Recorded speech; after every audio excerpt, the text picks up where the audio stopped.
You're listening to Twins Takes, the Minnesota Twins podcast. And unfortunately, Twins Central is not going to be on the pod, nor will Will, but me, Troy, and Twins Insider got you covered here for today's episode. Unfortunately, we're only going to be here for around 10 to 12 minutes because of, only two of us being here. But first off, what we're going to talk about is Joe Ryan. He's making his first two spring training starts of the year. He was on the WBC roster, and then he got hurt, was taken off the roster, and then finally was able to be ramped back up to be able to play his first two spring training starts. And his second start basically was better than the first. I think Twins Insider has a little bit more info on how he pitched, though. Yeah, hey everybody. We're a little short-staffed. We're doing a little bullpen game today, just trying to eat some innings and get to the next one. But Ryan's velo was kind of significantly down. His command wasn't very good, and he wasn't getting any whiffs. This was in his first start. But his start on Monday, he sat around 93, 94 with his fastball. He looked more like himself. He was in control. 4 innings, 5 hits, most of them weak. Just 1 walk, 6 strikeouts, 9 whiffs, 1 earned run, and really it wasn't his fault. It was actually a 2-out play that Austin Martin dove for kind of a pop-up and missed and actually concussed himself. But Joe looked in command. The stuff was about where you want it to be. He's building up, and if you space it out, he has 1 more start, and then he's on pace to pitch opening day in Baltimore. Yeah, they haven't officially announced it, but just judging from using logic and whatnot, I'm assuming that he's 99% sure, I'm pretty sure, that he's going to start opening day. But coming up tomorrow, actually, which has really caught my attention, it's going to be a lot of fun, in my opinion, is going to be the spring breakout game tomorrow afternoon, as of recording this, between the Twins and the Phillies. And the Twins pretty much have a stocked roster of prospects. You have guys like Emmanuel Rodriguez. You have guys like Kalen Culpepper, Merrick Houston, Kyle DeBarge, Eduardo Tait, Dayson Hill, Marco Raya. So there's a lot of guys that, we're going to get to see playing. It's going to be exciting for a farm system that's still statistically ranked inside the top 10. Now, there's not going to be a Walker Jenkins there, but he didn't play in the spring breakout game last year. He only last played in the spring breakout game back in 2024. But I think that there's a lot of notable guys to watch for tomorrow. Well, Troy, I love all those names. They're going to look good in the Twins uniform. I think they'd look better in Padres uniforms, various minor league affiliates, but we'll talk about that some other time. Yeah, that's about a pipe dream, almost a pipe dream. But, crazier things have happened. But we're going to talk about what we mainly want to see in any of these prospect games. I'll throw it to you, Insider. What do you really want to see primarily out of this roster in tomorrow's game? Well, first of all, I just want to set the stage. A couple years ago in 2024, Zebby Matthews, David Festa, Brooks Lee, and Austin Martin were all on that team, and they all debuted that year. Keishel, Gabriel Gonzalez, and Marco Raya were also all on that team. So these players do contribute very quickly, oftentimes a handful of them. So I'm trying to look at, there's probably statistically, there's 2 or 3 guys on this roster that will break out or contribute to the big league team this year. Yeah, I tend to agree as well. My main question is just going to be how many people debut in not even the next year or even this season, just the next 24 months in general. The ETA on some of these guys seems to be in either this year or 2027, 2028. A guy like Kalen Culpepper, we could see even this year. But, there are a couple of guys that just with some big years in the minors could be knocking on the door. And, besides outside of the big prospects, we know a guy like Emmanuel Rodriguez is probably going to make it, and he'll have a lot of chances to be successful at the big league level this year, I think. And other guys like Tait, DeBarge, they're going to continue to rise up in the system. But there are a couple guys I think are going to be overlooked. And Insider, you talked with me, before we started recording. Who's the big prospect that you wanted to see mainly the most? The one I'm really looking at is Merrick Houston. So for those who don't know, he was the Twins' first-round pick last year, 16th overall out of Wake Forest. He played 3 years in college.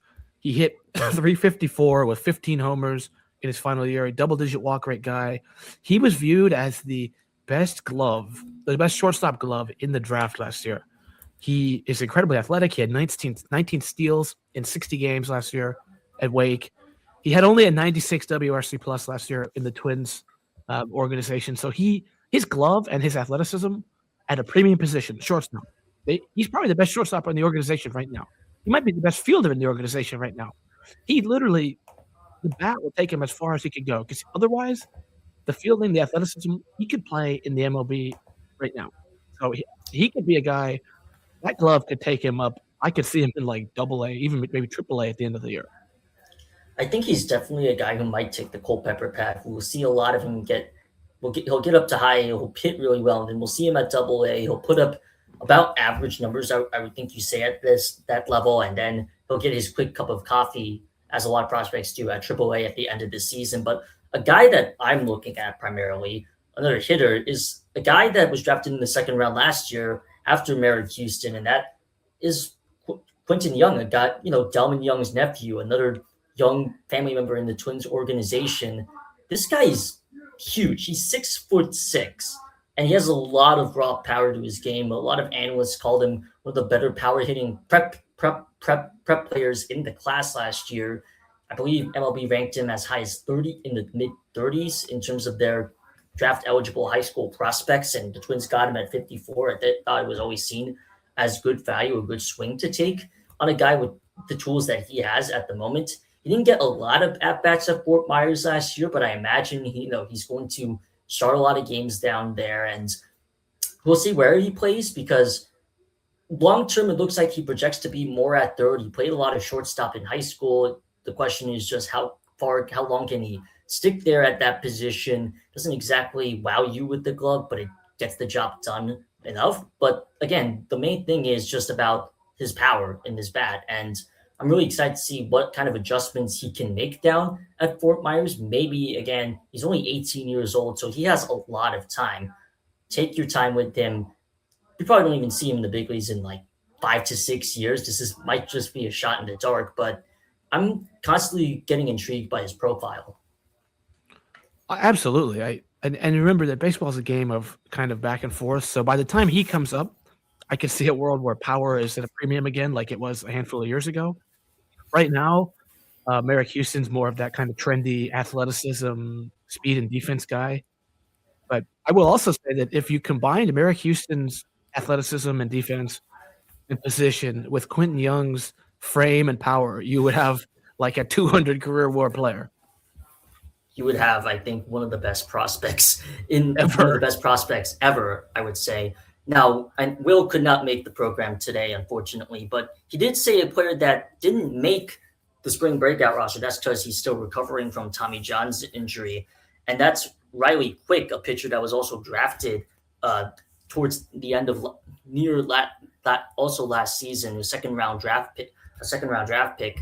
He's a guy out of Alabama who also has a lot of stuff. He's a guy with good size as well, a guy that also still has a lot of time. He's a pitcher that, kind of fits the frame of what this organization likes in pitchers. At least that was what Derek Falvey's philosophy was. Now, obviously, he's gone. And, how much do the Twins carry over that? But again, he's a guy that once he steps on the field, I'm really excited to see him pitch. Unfortunately, he's still recovering, so he didn't make the spring breakout roster. Another guy that I would have liked to see was Charlie Soto, but he's also still recovering from an injury he suffered early last year.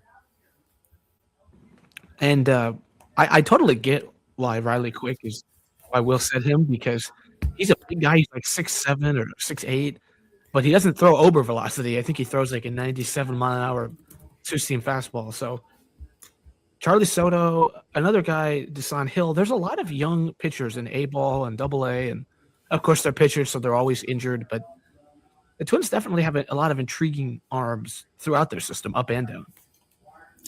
Yeah, and like we mentioned earlier, with the roster that they had 2 years ago at this event, with guys like Zebi and David Vesta, though a pitcher can really rise through the system, as we've seen with Zebi now. Are they fully developed and ready to take the next step at the big league level yet? With Zebi, the jury's kind of still out. The results haven't looked great yet, but pitchers can really make a strong impression at all three levels. And Marco Raya is a guy already at AAA, but I can see really him establishing himself potentially as a long-term member of this Twins bullpen. We mentioned him as a potential arm a couple episodes ago. I know Insider also said that he could be the closer, but then he had that blow-up outing, unfortunately. But a lot of intriguing pitchers, I think, will also take in just how good they look for their age against these other premium prospects. Now the Phillies, the team they're playing against, don't exactly have the most intriguing farm system.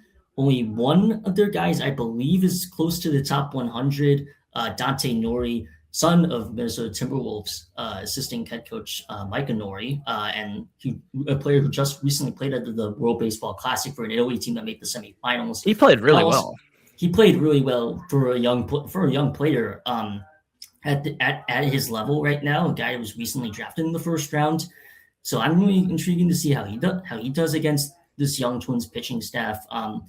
But these spring breakout rosters are interesting because it kind of shows that these guys aren't going to make the opening day roster. That's why Culpepper was on here.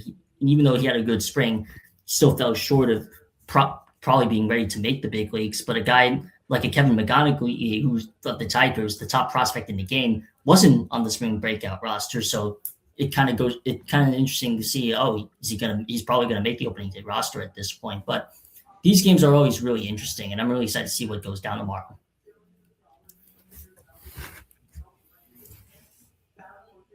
Are we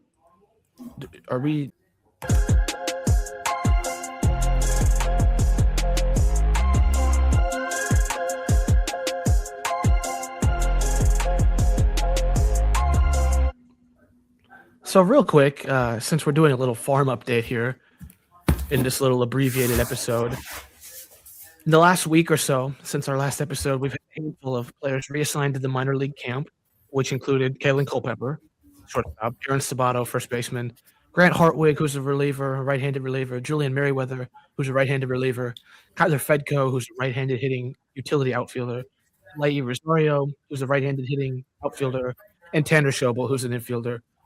Again, a handful of these guys will be in the prospect game tomorrow, or on Thursday, I should say. Quick little roundup, because the minor league season will also start soon. But more important, more of interest to most of us, the MLB season is right around the corner. When this episode comes out, it'll be within the next week. So, Troy, why don't you tell us about how that's going to look on this show? Yeah, we have some plans. So slotting about early next week. The baseball season is next Thursday, which is kind of hard to believe. But next week, we're going to, once we have a full podcast with Twin Central and Falvey's Mattress at the helm, we're going to do some of our predictions, a little bit more projections about the lineups and whatnot. Again, we'll also maybe have a special guest on. Not going to say who because we haven't confirmed, but would be awesome.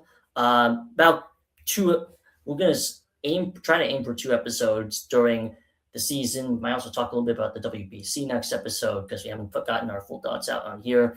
But gonna be interesting to watch out for. Talk a little bit more about just the outlook of this pitching staff and whatnot. But yeah, very quick. We had a very quick episode today, and really excited to see the prospect game tomorrow. Hope you guys enjoyed listening to this. It's an abbreviated episode, very quick, but we thank you all for listening on Spotify or YouTube. Be sure to follow us on our Twitter and subscribe to the YouTube and on Spotify. Thank you guys for listening. See you next episode.